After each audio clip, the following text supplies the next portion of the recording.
Hi friends, मैं आपका दोस्त राजेश और आज हम और आप चल रहे हैं रांची ही नहीं, झारखंड का सबसे पॉपुलर, फेमस और ख़तरनाक फॉल दसम फॉल जो तमाड़ में पड़ता है, जो कि रांची से लगभग 35 किलोमीटर दूर रांची टाटा मुख्य मार्ग NH-33 से लगभग 10 किलोमीटर और अंदर जंगल की तरफ जाना होता है।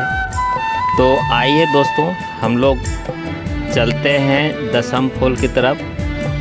रास्ते का नज़ारा लेते हुए बढ़ते हैं दसम फॉल की तरफ। दोस्तों, अभी रास्ते में ये जो कच्चा खपड़ा वाला मकान देख रहे हैं, ये शहर के AC वाले रूम को भी फेल कर देता है। क्यों? और इसका बनावट आप देखेंगे कि इतना बड़ा घर है लेकिन खिड़की एक भी नहीं मिलेगा। इसमें 2 दरवाजे होते हैं, एक सामने की तरफ और एक पीछे या साइड की तरफ। ये मकान मिट्टी के बने होते हैं और ऊपर खपड़ा का छत होने के वजह से हवा का आना जाना रूम में बहुत अच्छा से होता है, जिस वजह से खिड़की का ज़रूरत नहीं पड़ता है।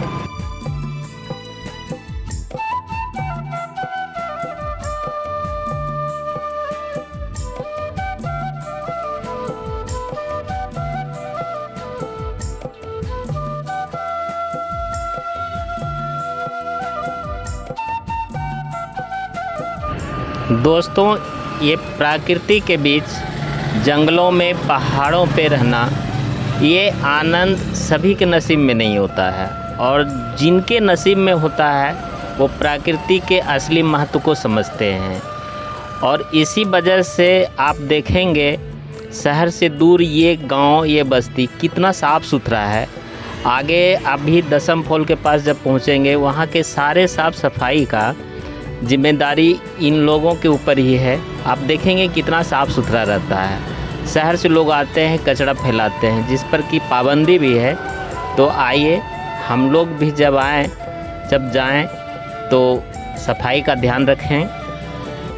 और आप ये जो शिलालेख देख रहे हैं, इस पे भारत का संविधान और कुछ क्षेत्रीय नियम कानून लिखे हुए हैं, जो यहाँ के वासी पूरी तरह से उसका पालन करते हैं। जो हम शहरवासी अक्सर कानून को तोड़ते हैं, लेकिन यहाँ के लोग इस कानून को अक्षरशः पालन करते हैं। यहाँ के लोग बहुत ही अनुशासित हैं और बहुत ही मधुर भाषी भी हैं। तो आइए दोस्त, नज़ारा का आनंद उठाते हैं।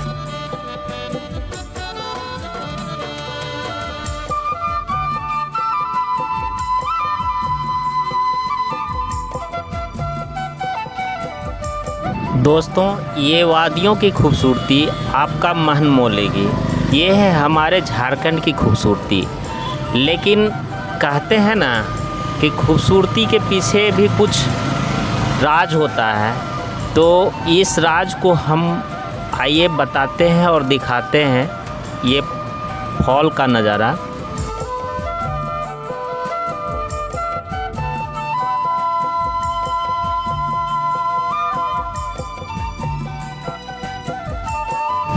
दोस्तों, दसम फॉल आने का सही समय सितंबर से मार्च तक सही है। उस समय नदी में भी पानी रहता है और झरना से पानी भी गिरते रहता है, नज़ारा अच्छा मिलता है। अभी हम लोग जून में आए हुए हैं तो झरना उतना है नहीं।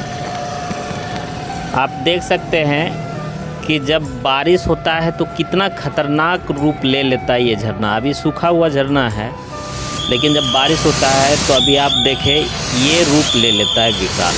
उसमें बहुत ही खतरा रहता है, थोड़ा सा पैर फिसल गया तो लोग की जान जा सकती है।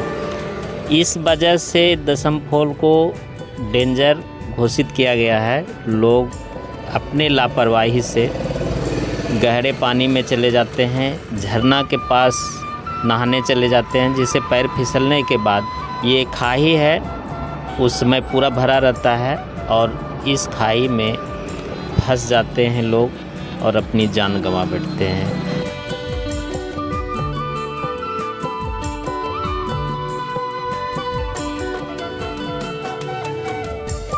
और इसके पीछे एक छोटा सा कहानी भी है जो स्थानीय लोग सुनाते हैं कि इस दशम फॉल के पास एक गांव है और नदी के दूसरे तरफ भी एक गांव है और ये कांची नदी बह के आती है जिसकी धारा फॉल के रूप में गिरता है।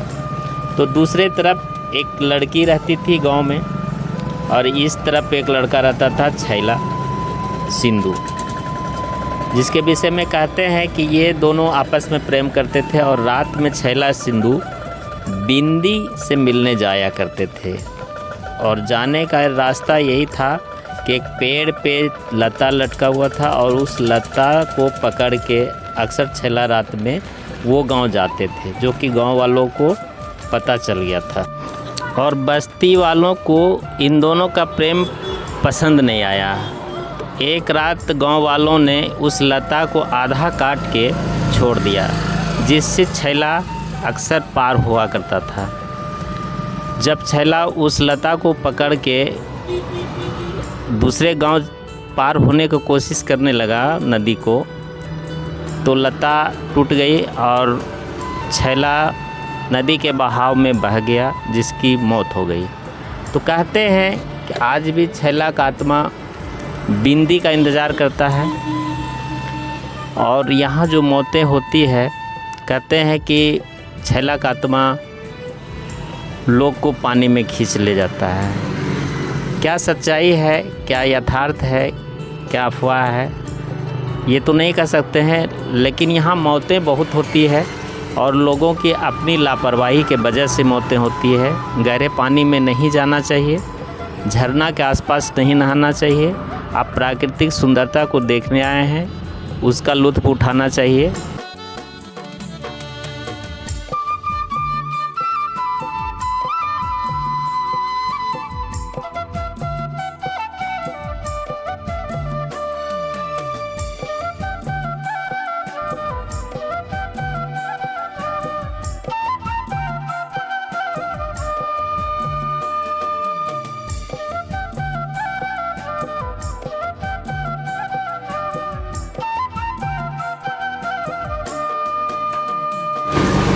तो दोस्तों, यहाँ की खूबसूरती और यहाँ की यादें समेटे अब हम लोग भी चलते हैं।